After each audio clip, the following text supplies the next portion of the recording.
Balitang makatotoanan, balitang mapagkakatiwalaan, balitang may paggagamitan. Skip the scroll and stream at every 36 news stream. Kasama si Justin Dizon, neto makibalita, makialam, matuto at magdesisyon. Tama makidesisyon ang tama Skip the scroll and stream at every 36 news stream. Kasama si Justin Dizon, neto makibalita, makialam, matuto at magdesisyon na tama.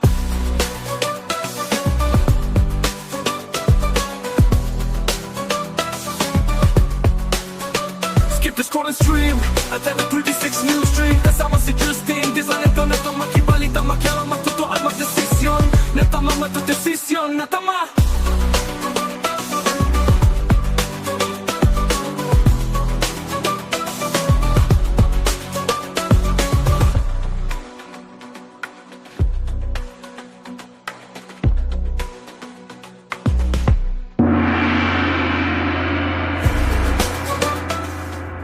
Makialam, makibalita, matuto at magdesisyon ng tama. Isang magandang hapon po sa lahat.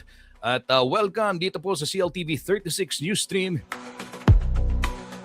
Justin Dizon po maghahatid sa inyo ng mga balita at impormasyong makatotohanan, balita at impormasyong mapagkakatiwalaan, at balita at impormasyong may paggagamitan. Pagkakatiwalaan, balitang may paggagamitan. Skip the scroll and stream at every 36 news stream. Kasama si Justin Dizon, neto makibalita. Karehiyon, araw ho ng Biyernes ngayon, unang araw ng Mayo, holiday po, Labor Day, pagpupugay sa lahat ng mga uring manggagawa, no? At kahapon binati ko na rin isang makabuluhang araw po ng mga manggagawa sa lahat ng mga kumakayod para dito sa ating ekonomiya.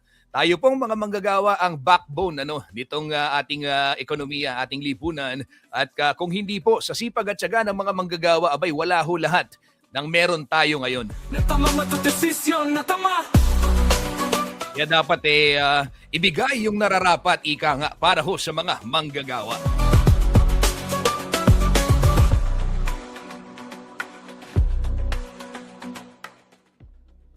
Long weekend ngayon, marami hong mga kaganapan at syempre maliban ho sa mga kilos protesta sa iba't ibang bahagi ng rehiyon ay nariyan naman itong yung mga magbabakasyon gawa ng long weekend. Marami hong mga kaganapan dito sa ating rehiyon, Central Luzon. Narito na po ang mga headlines na ating tatalakayin ngayong araw ho ng Biyernes, May 1, 2026.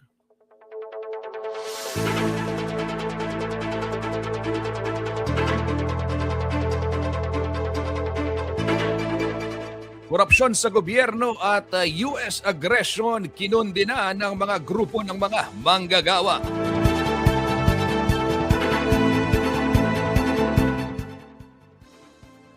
Minor Basilica Proclamation ng Holy Rosary Parish patuloy na pinaghahandaan. Most Outstanding Magaleños kinilala ng Magalang LGU.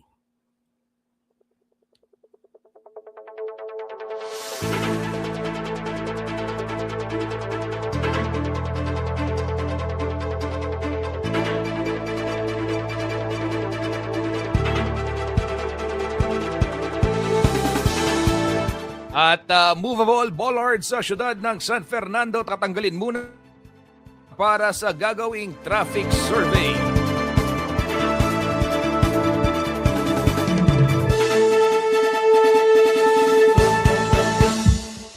Natumbay. Ayan. Natumbay yung mic ni Kuya Justin. Okay. Ayan. Nasagi ko. Ito mga karehiyon, speaking of traffic muna tayo. Ito, pag-usapan natin, heavy traffic sa Clark South area, posible pong maramdaman ngayong weekend gawa nga nitong Aurora Music Festival.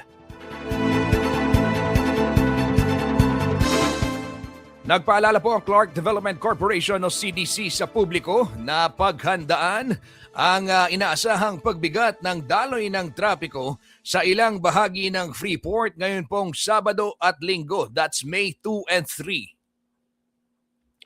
Inaasahan po ang pagdagsa ng libo-libong turista at mga concert goers sa Clark South area para makisaya sa 2 araw na Aurora Music Festival.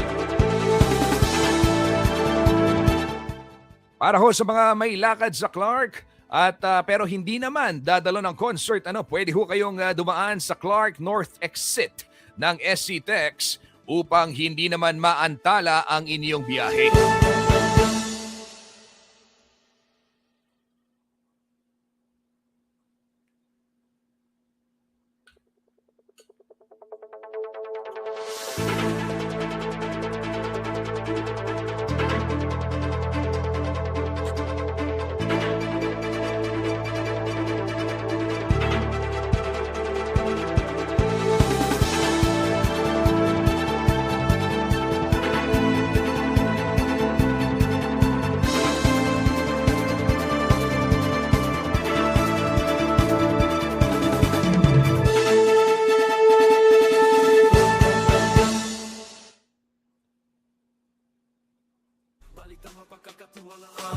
Ito, ibabahagi na rin ni Kuyang Justin sa inyo. Oo, itong traffic advisory ng Aurora Music Festival para ho sa mga dadalo ng concert dito ho sa Central Luzon, dito sa Clark, Pampanga ngayong weekend at yung posible ninyong mga daanan, ano yung mga ruta na pwedeng tahakin upang maiwasan ho yung mabigat na daloy nga ng trapiko. Kung kayo ho'y manggagaling naman ng Metro Manila, at via NLEX or SCTEX, pwede ho kayong dumaan dyan sa Clark North, mag-exit, at mag-NLEX, pabalik naman ng Subic Clark Tarlac at mag-exit sa Clark South Exit. Nandun ho yung event parking.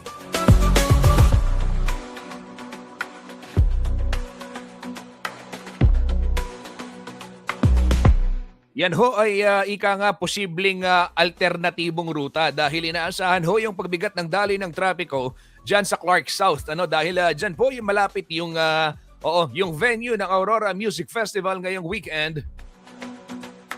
Kaya ho, kung kayo ipupunta dyan, posible rin kayong umikot, lumabas ng Clark North, ayon ho sa mga organizer. And meron ding yung South Exit naman mula kung galing naman ng Mabalacat Gate. Ayan. May pagagamitan. Skip the scroll and stream at every 36 news stream kasama si Justin Dizon neto. So, marami hong mga pwedeng daanan, mga karehiyon, yung mga pupunta ng concert, pwede nyong i-follow o bisitahin na lamang yung page ng Aurora Music Festival. Nandyan din sa post po ng CLTV 36, Ano pa yung mga dadaanan? How to go? Paano pumunta dyan sa may Clark? So sige, isa-isahin natin para naman may gabay yung ating mga karehiyon na babiyahe. So unahin natin yung route number 1, Ito ho, exit at Clark North. Vehicles coming from Manila and other southern part, take the North Luzon Expressway and head to Subic Clark Tarlac Expressway o SCTEX. Exit at Clark South Exit. Ayan. So yun yung sinasabi. Ito naman, iikutan talaga yung para maiwasan nyo yung Clark South. Or kung gusto nyo naman, pwede ho kayong lumabas dyan sa may Dao Gate kung galing ng Metro Manila. Tapos dumaan na lamang sa MacArthur, pumasok ng Seymour Road. Doon din dadaan para doon sa event parking entry. Ayan. O kaya naman, kung Angeles Toll Exit, ay magdaraan ho yan ng Marquee Mall, tapos MacArthur Highway. Tapos pagdating ng Balibago, dadaan ka ng First Street. Pwede rin hong daanan yan sa mga tutungo ng Aurora Music Festival. Makibalita, makialam, matutuan, magdesisyon na tama.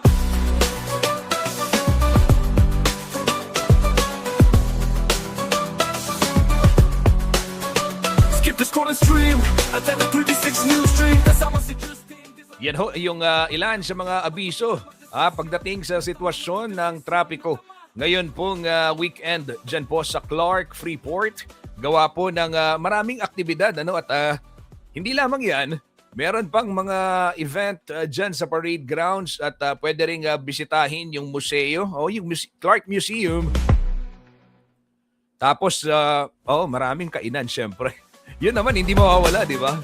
dapat lang. Pag kayo ho'y nabisita naman ng Pampanga, of course, kasama sa lakad ng ating mga kababayan from, for example, Metro Manila or Northern Luzon, magtutungo dito sa Clark para manood ng isang music festival. Sigurado hindi lang music fest yan. Food trip din yan, di ba? Balitang makatotohanan. For sure, food trip din yan. Kasi, chance mo na to, di ba? At every 36 news. Naalala ko yung mga tropa ko pag tutungo dito, pagpapasyal ng Pampanga, agad magtatanong, Yun ang tama saan masarap kumain? Yan. At every 36 Sasabihin ko, bisitahin nyo na lang yung website ng CLTV36. matuto at magdesisyon. Kasi merong food recommendation doon. At kung nais ninyong mailagay sa website, pwede ho kayo magpadala ng mensahe dito sa aming page at CLTV36 Official. Meron ho nga section itong ating website. Siyempre, Guide to Central Luzon, ika nga itong CLTV36. Pwede ho ninyong makita dyan sa ating website. Ano ba yung mga food recommendations? Saan masarap kumain? Oo. Kung kayo ay magtutungo ng Aurora Music Festival at syempre may free time after ng concert or in between, nakaplano, pwedeng lumabas, mamamasyal kayo somewhere. Ayan, consider yung pagkain ng masarap na sisig. Matik yun matik, di ba? Paborito ni Kuyang Paulo G. Yan. Hindi pwede si paring Johnny. Hindi pwede sa sisig. Tsaka si Kabayan Art. Hindi pwede sa sisig yung ayan. Ganun talaga. Di ba? Ako rin naman Balitang mapagkakatiwalaan. Balitang may paggagamitan. Ako rin naman, hindi po pwede sa sisig, di ba? Ito ho, mga kariyon, sige. Justin, disa neto makibalitang makialam matuto at magdesisyon. Tama magdesisyon. Tuloy-tuloy tayo sa ating balitaan. Ngayon pong Labor Day.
Nagbabalik po ang CLTV 36 stream. Ito ho yung mga detalye ng mga balitang dapat ninyong malaman ngayong May 1. Ito ho, balikan natin itong rally ng mga manggagawa at iba't ibang grupo dito ho sa Angeles City.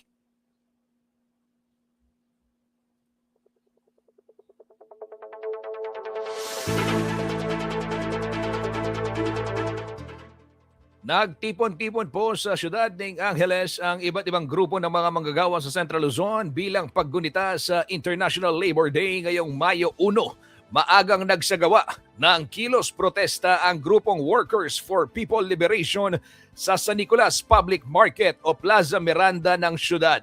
Bitbit ho ng grupo ang panawagang panagutin ang pamahalaan sa nangyayaring korupsyon at kapabayaan sa mamamayan.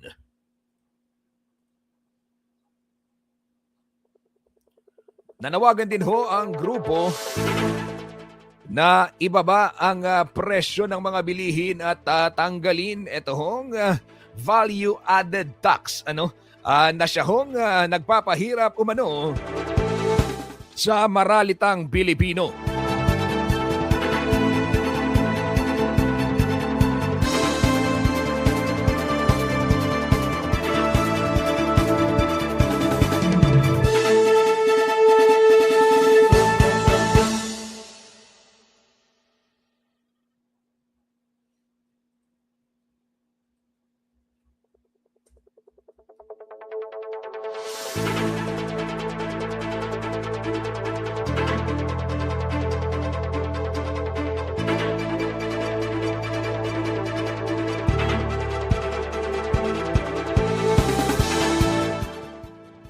Samantala, pagtuligsa naman sa US-led wars at iba pang foreign policy ng Marcos Jr. administration ang sentro ho ng pagkilos ng bayan gitnang Luzon.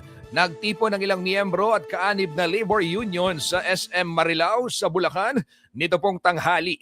At mamaya pong alas 4 naman ay magsasagawa sila ng isang marcha rin sa siyudad ng Angeles mula po sa Pisambang Maragul patungo naman dyan sa San Nicolas Market o yung Plaza Miranda.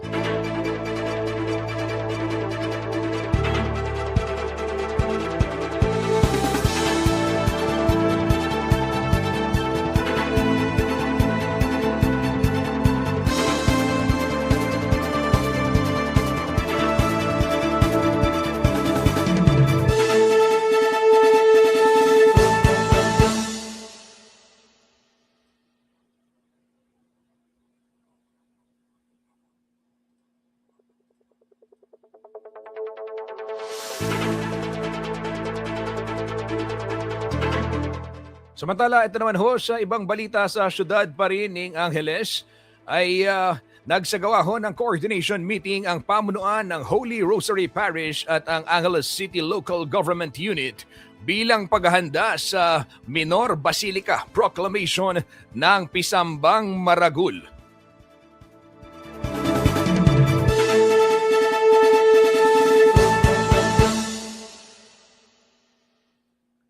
Kabilang ho sa mga tinalakay ang pamamahala sa daloy ng trapiko, crowd control, medical readiness at iba't ibang aspeto upang matiyak ang kaayusan ng programa. Gaganapin ho ang makasaysayang proklamasyon sa darating na June 10 na inaasahang dadaluhan ng iba't ibang dignitaryo at dadagsain ng mga deboto.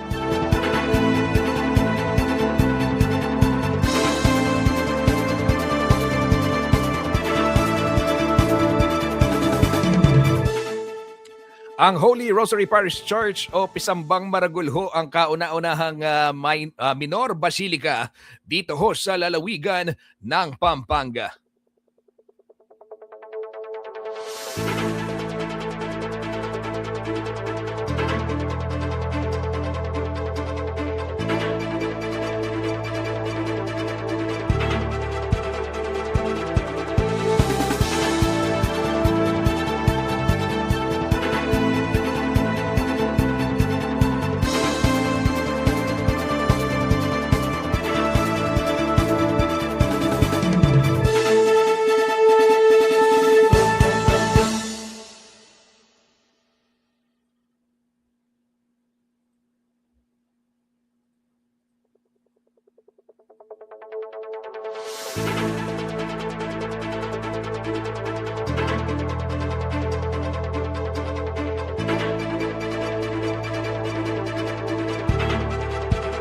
Dumako naman tayo dito ho sa bayan ng Magalang, Pampanga.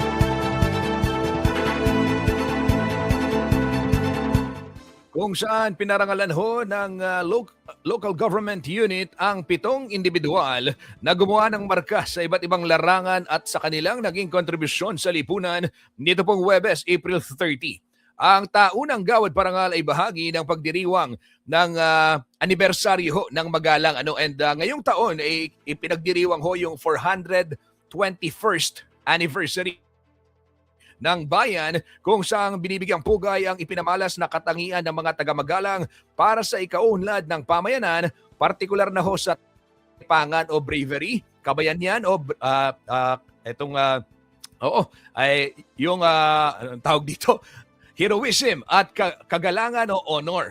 Ang most outstanding Magaleños po ngayong taon ay sina Dr. Arthur Dayrit para ho sa Agriculture and Environment, Mr. Harvey San Miguel, kaibigan natin to, Harvey San Miguel, Arts and Culture, Mr. Ismael Reyes, Banking and Finance, Dr. Joffrelyn Ines sa Education, si Retired General Albert Magno sa Law Enforcement, Miss Mylene A. Dizon sa Overseas Filipino Worker, Ambassador Roberto Dizon, Posthumous Awardee. Samantala, kinilala rin ho sa nasabing okasyon ang 3 kabataan na nagbigay ho ng karangalan sa bayan ng Magalang at binigyan ho sila ng special citation. Sila po ay sina Gabriel Galapia, Miss World Philippines Second Princess, si Gigi yan, and Adrian Calo, rank 4 sa Architecture Licensure Examination, at si Kian Carlo Dongka, isang manlalaro ho ng basketball sa Mapua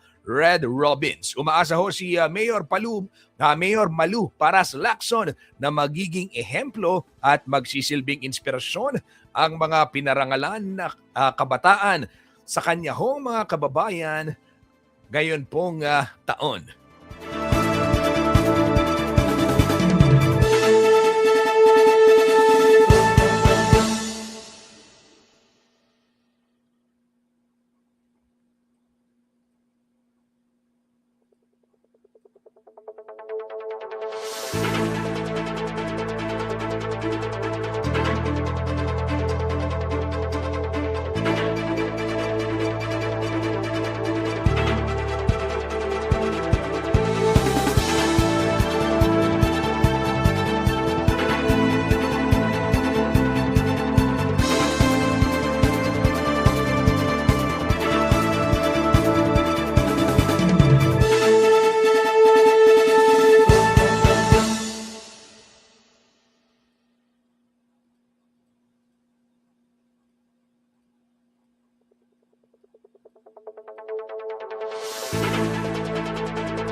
Ito ho mga rehiyon, ongoing ho ngayon yung pagtatanggal ng mga bollards dyan sa may syudad ng San Fernando dahil sa ginagawang traffic survey. Pinapayuhan po ang mga motorista na mag-ingat at sumunod doon sa mga itinakdang traffic signs at yung pagmamando ng traffic enforcers upang matiyak ho yung kaligtasan sa kalsada, maglaan din ng karagdagang oras sa pagbabiyahe upang hindi maantala.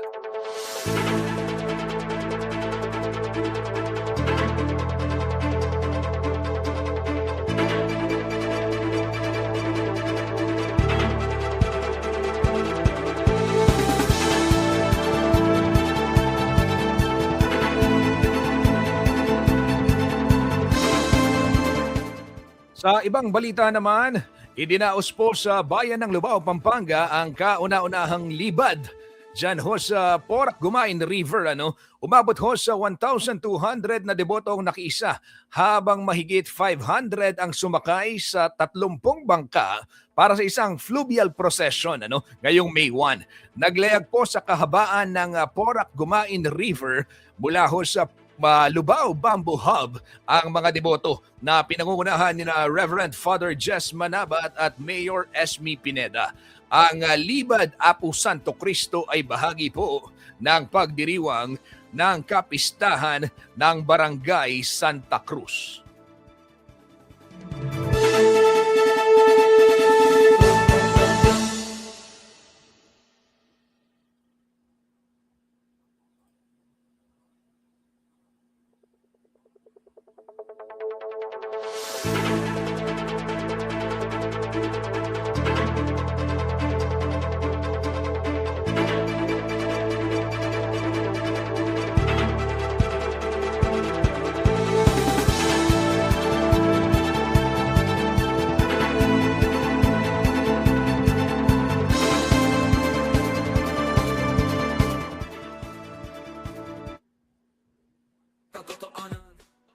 Balitang mapagkakatiwalaan, balitang may paggagamitan. Skip the scroll and stream at everything.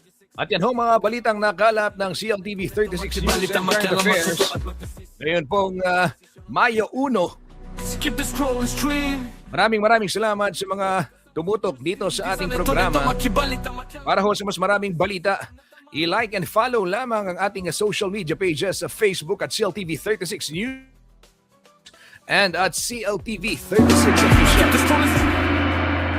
Mag-subscribe na rin kayo sa ating YouTube channel at CLTV 36 Official para ho sa mas maraming content. Nahuli yung gong. Nasaan yung gong? Yun. Nahuli. Yan. Muli po sa ngalan ng buong puwersa ng CLTV 36 News and Current Affairs para ho sa mga balitang makatotohanan, balitang kakatiwalaan at balitang may paggagamitan. Ito po si Justin Dizon. Ito po ang News Stream. Maraming salamat po.